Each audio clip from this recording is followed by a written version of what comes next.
Hi అందరికీ, శ్రీమాత్రే నమః. అందరికీ ముందుగా కార్తీక మాసంలో జరిగే కార్తీక పౌర్ణమి శుభాకాంక్షలు.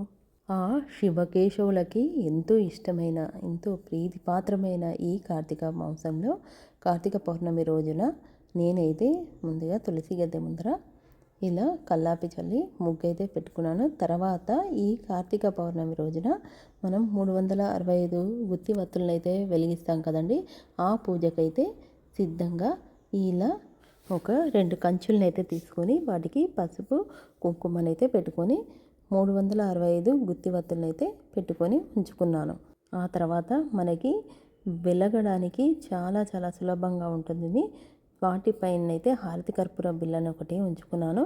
అలాగే ఒక 5 ఉసిరి దీపాలని కూడా ఆ తులసి మాత ముందైతే పెట్టుకొని సిద్ధంగా ఉంచాను. 365 గుత్తి వత్తులు అన్నారు, ఒక 4 వరకు పెట్టారు కదా అని చూస్తున్నారా? అదేం లేదండి, మా పిల్లలైతే హాస్టల్లో ఉన్నారు. వాళ్ళ పేర్ల పైన కూడా నేను ఇక్కడ గుత్తి దీపాలను అయితే అంటే 365 వత్తులను అయితే ఇలా పెట్టుకొని వెలిగించాము.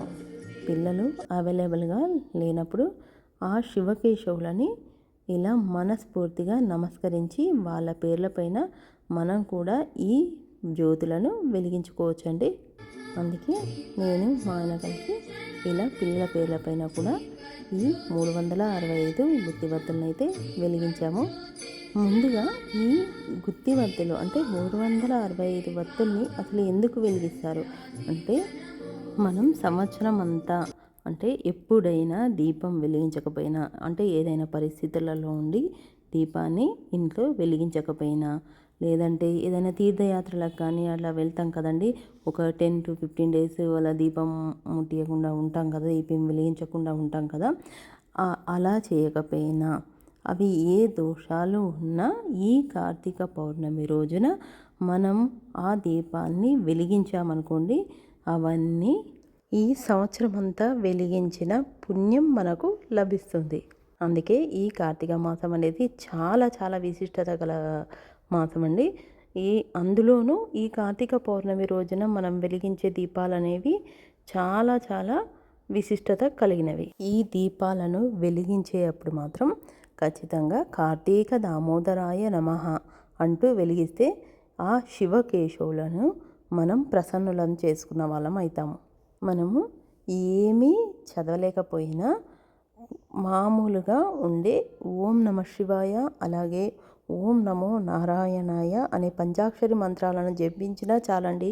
ఈ మాసంలో చాలా చాలా పాజిటివ్ వైబ్రేషన్స్ అయితే ఖచ్చితంగా వస్తాయి.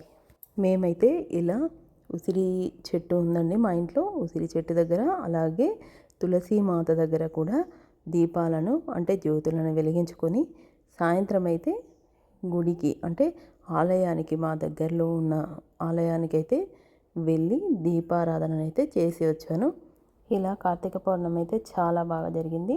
మన ముందు తరాల పిల్లలకైతే ఈ కార్తీక మాస విశిష్టత, అలాగే అందులో ఉండే దాన ధర్మాలు చేయడం వల్ల వచ్చే ప్రయోజనాలు, వాటికి సంబంధించిన పూజలు తెలియడానికైతే ఈ వీడియోనైతే చేశాను. ఈ వీడియో మీకు కూడా అందరికీ నచ్చింది అనుకుంటున్నాను. ఈ వీడియో నచ్చినట్లయితే లైక్ చేయండి, షేర్ చేయండి, అలాగే సబ్స్క్రైబ్ చేసుకోవడం మాత్రం మర్చిపోకండి. ఆ శివకేశవుల అనుగ్రహం మనందరిపైన ఉండాలని కోరుకుంటూ అందరికీ కార్తీక పౌర్ణమి శుభాకాంక్షలు. Thank you for watching.